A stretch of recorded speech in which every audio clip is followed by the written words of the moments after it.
आज इस वीडियो में हम बात करने जा रहे हैं पीएच स्केल और पीएच वैल्यू के बारे में। तो इस वीडियो में मैं आपको बताऊंगा पीएच स्केल क्या होती है और महत्वपूर्ण पीएच मान की सूची को बताऊंगा जो हर बार परीक्षा में पूछे जाते हैं। तो आइए समय को नष्ट न करते हुए जानते हैं। तो जैसे यहाँ पर मैंने बनाया है द पीएच स्केल, यानी कि ये जो पूरा संपूर्ण चित्र बना हुआ है ये पीएच स्केल है। तो पीएच स्केल के बारे में अब मैं आपको जानकारी देने जा रहा हूँ। तो जैसे किसी विलियन का पीएच मान क्या है, 0 से लेकर 6 तक के बीच है, तो विलियन का क्या होगा, विलियन होगा, अम्लीय होगा यानी कि एसिडिक होगा। और अगर किसी विलियन का पीएच मान 8 से लेकर 14 के बीच है तो विलियन क्या होगा, क्षारीय होगा यानी बेस होगा। और अगर किसी विलियन का पीएच मान 0 है, अगर किसी विलियन का पीएच मान 0 है तो विलियन कैसा होगा, प्रबल अम्लीय होगा। और अगर किसी विलियन का पीएच मान 14 है तो विलियन कैसा होगा, प्रबल क्षारीय होगा। अगर 0 से लेकर 6 तक के बीच है किसी विलियन का पीएच मान तो विलियन क्या होगा, अम्लीय होगा यानी कि एसिडिक होगा। और अगर किसी विलियन का पीएच मान 8 से लेकर 14 तक के बीच है तो विलियन कैसा होगा, क्षारीय होगा। और अगर विलियन का पीएच मान 14 है तो विलियन कैसा होगा, प्रबल क्षारीय होगा। और अगर किसी विलियन का पीएच मान 7 है, पीएच मान 7 है तो विलियन कैसा होगा, उदासीन होगा यानी कि न्यूट्रल होगा। आप एक बार फिर से समझ लीजिए। अगर किसी विलियन का पीएच मान 0 से लेकर 6 तक के बीच है तो विलियन कैसा होगा, अम्लीय होगा, अम्लीय होगा यानी कि एसिडिक होगा। और अगर किसी विलियन का पीएच मान 8 से लेकर 14 तक के बीच है तो विलियन क्या होगा, क्षारीय होगा। और अगर विलियन का पीएच मान 14 है तो विलियन कैसा होगा, प्रबल क्षारीय होगा। और अगर विलियन का पीएच मान 0 है तो विलियन कैसा होगा, प्रबल अम्लीय होगा। और अगर विलियन का पीएच मान 7 है, ये 7 है तो विलियन कैसा होगा, उदासीन होगा, विलियन उदासीन होगा यानी कि न्यूट्रल होगा। और पीएच का फुल फॉर्म क्या होता है, तो पीएच का फुल फॉर्म होता है पावर ऑफ हाइड्रोजन, हाइड्रोजन आयनों की शक्ति। और पीओएच का होता है पावर ऑफ हाइड्रोक्सिल यानी हाइड्रोक्सिल आयनों की शक्ति। तो आइए आगे बढ़ते हैं। अब यहाँ पर मैं आपको पीएच स्केल के बारे में बताऊंगा। तो पीएच स्केल के बारे में जानते हैं। तो यहाँ पर पीएच स्केल के बारे में महत्वपूर्ण जानकारी लिखी हुई है। सन 1990 में डेनिश रसायनज्ञ एसपीएल सॉरेनसन, यानी कि 1990 में डेनिश रसायनज्ञ एसपीएल सॉरेनसन ने H+ आयन की सांद्रता को प्रदर्शित करने के लिए एक नए संकेत पीएच का प्रयोग किया। तो पीएच का प्रयोग किसने किया, डेनिश रसायनज्ञ एसपीएल सॉरेनसन ने 1990 में। इस संकेत पीएच में P छोटा तथा H बड़ा रखा जाता है। तो पीएच में P छोटा होता है और H बड़ा होता है। P अक्षर डेनिश शब्द पोटेंज से लिया गया है। तो P अक्षर डेनिश शब्द पोटेंज से लिया गया है जिसका अर्थ है पावर यानी कि शक्ति। और P का अर्थ क्या है, पावर यानी कि शक्ति। तथा H अक्षर हाइड्रोजन आयन का है और H अक्षर हाइड्रोजन आयन का है।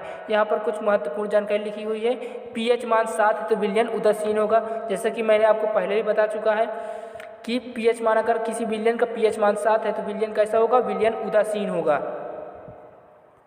और किसी विलियन का पीएच मान 7 से कम है तो विलियन अम्लीय होगा, यानी कि 0 से लेकर 6 तक है यानी 7 से कम है तो विलियन कैसा होगा, विलियन होगा अम्लीय।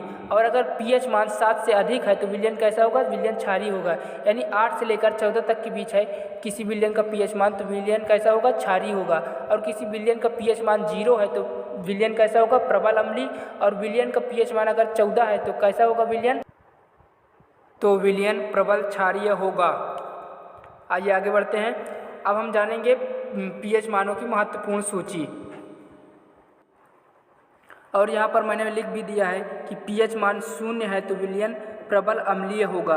और अगर पीएच मान 14 है तो विलियन प्रबल क्षारीय होगा। अब हम बात करेंगे पीएच मान की महत्वपूर्ण सूची के बारे में, यानी पीएच मान की महत्वपूर्ण सूची। तो मानव रक्त का पीएच मान कितना होता है, तो मानव रक्त का पीएच मान होता है 7.4। नींबू के रस का पीएच मान, तो नींबू के रस का पीएच मान होता है 2.4। NaCl सोडियम क्लोराइड का पीएच मान कितना होता है, तो पीएच मान होता है सोडियम क्लोराइड का 7 यानी कि 7। आइए आगे बढ़ते हैं। उसके बाद जल का पीएच मान, तो जल का पीएच मान होता है 7 यानी कि उदासीन होता है जल। दूध का पीएच मान, तो दूध का पीएच मान होता है 6.4। फिर उसके बाद है सिरके का पीएच मान कितना होता है, तो सिरके का पीएच मान होता है 3। फिर उसके बाद है मानव रक्त का पीएच मान होता है 7.4। फिर उसके बाद है नींबू के रस का पीएच मान, तो नींबू के रस का पीएच मान होता है 2.4 यानी कि ये अम्लीय होगा। तो अगर 7 से कम रहे यानी 0 से लेकर 6 के बीच रहे तो क्या होगा, विलयन क्या होगा, अम्लीय होगा। और अगर 8 से लेकर 14 के बीच रहे तो विलयन कैसा होगा, क्षारीय होगा। और इसका क्या है 2.4 है, यानी कि 7 से कम है तो क्या है, अम्लीय होगा। आइए आगे बढ़ते हैं। अम्लीय घोल का पीएच मान कितना होता है, तो 7 से कम होता है। अम्लीय घोल का पीएच मान कितना होता है, 7 से कम होता है। उदासीन घोल का पीएच मान कितना होता है, तो उदासीन घोल का पीएच मान होता है 7। फिर उसके बाद है किसी व्यक्ति के रक्त के पीएच मान में कितना परिवर्तन होने पर मृत्यु हो जाती है, यानी कि किसी व्यक्ति के रक्त में कितने पीएच मान का परिवर्तन होता है तो उसकी मृत्यु हो जाती है। तो उसकी अगर रक्त में 0.2 पीएच मान का परिवर्तन हो जाता है, किसी व्यक्ति की मृत्यु हो जाती है बीच। उसके बाद है समुद्री जल का पीएच मान। समुद्री जल का पीएच मान होता है 8.5। फिर उसके बाद है मानव लार का पीएच मान। तो मानव लार का पीएच मान होता है 6.5 से लेकर 7.5 के बीच तक। हाइड्रोक्लोरिक एसिड HCl का पीएच मान, तो HCl का पीएच मान होता है 0। फिर उसके बाद है बैटरी एसिड यानी H2SO4 का पीएच मान कितना होता है, तो इसका पीएच मान होता है 1.0 यानी कि 1। फिर उसके बाद है सेब सोडा का पीएच मान कितना होता है, तो इसका पीएच मान होता है 3.0। फिर उसके बाद है अचार का पीएच मान कितना होता है, तो अचार का पीएच मान होता है 3.5 से लेकर 3.9 के बीच।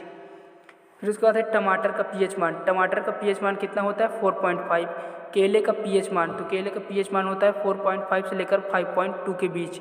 एसिड वर्षा का पीएच मान, तो एसिड वर्षा का पीएच मान होता है 5.0 के आसपास। एसिड वर्षा यानी कि अम्लीय वर्षा। फिर उसके बाद है रोटी का पीएच मान। रोटी का पीएच मान कितना होता है, तो इसका होता है 5.3 से लेकर 5.8 के बीच। लाल मांस का पीएच मान कितना होता है, तो इसका पीएच मान होता है 5.4 से लेकर 6.2 के बीच। फिर उसके बाद है मक्खन का पीएच मान। तो मक्खन का पीएच मान होता है 6.1 से 6.4 के बीच। मछली का पीएच मान कितना होता है, तो मछली का पीएच मान होता है 6.6 से लेकर 6.8 के बीच। उसके बाद है शैम्पू का पीएच मान। तो शैम्पू का पीएच मान होता है 7.0 से लेकर 10 के बीच तक। फिर उसके बाद है बेकिंग सोडा। बेकिंग सोडा का पीएच मान कितना होता है, बेकिंग सोडा को सोडियम कार्बोनेट भी कहते हैं, तो इसका पीएच मान होता है 8.3। फिर उसके बाद है टूथपेस्ट यानी कि मंजन का पीएच मान कितना होता है, लगभग 9 होता है। उसके बाद है अमोनिया का पीएच मान कितना होता है, 11 होता है। उसके बाद है लाई का पीएच मान कितना होता है, 13। उसके बाद है सोडियम हाइड्रोक्साइड, इसका पीएच मान होता है 14 यानी NaOH का। आइए मैं आपको एक बार फिर से पीएच स्केल को समझाता हूँ। तो अगर किसी विलयन का पीएच मान 0 से लेकर 6 के बीच है तो विलयन कैसा होगा, अम्लीय होगा यानी कि एसिडिक होगा। और अगर किसी विलयन का पीएच मान 8 से लेकर 14 के बीच है तो विलयन कैसा होगा, क्षारीय होगा यानी कि बेस होगा। और अगर किसी विलयन का पीएच मान 7 है तो वो कैसा होगा, विलयन उदासीन होगा, न्यूट्रल होगा। और अगर किसी विलयन का पीएच मान 14 है तो विलयन कैसा होगा, प्रबल क्षारीय होगा। और अगर किसी विलयन का पीएच मान 0 है तो विलयन कैसा होगा, प्रबल अम्लीय होगा। 7 से कम हो तो अम्लीय और 7 से ज़्यादा हो तो प्रबल क्षारीय होगा। और अगर 0 हो तो प्रबल अम्लीय और 14 हो तो प्रबल क्षारीय, 7 हो तो उदासीन। और पीएच का full form power of hydrogen और पीएच का पावर ऑफ हाइड्रोक्सिल आयन। आशा करता हूँ कि यह वीडियो आपको पसंद आई होगी। अगर वीडियो पसंद आई हो तो वीडियो को लाइक कीजिए और इसे अपने दोस्तों के पास भी शेयर करें। और अगर आपने अभी तक हमारे YouTube चैनल को सब्सक्राइब नहीं किया है तो सब्सक्राइब करके बेल आइकन भी प्रेस कर लें ताकि हर एक लेटेस्ट वीडियो की नोटिफिकेशन आपको टाइम पे मिल जाए। धन्यवाद।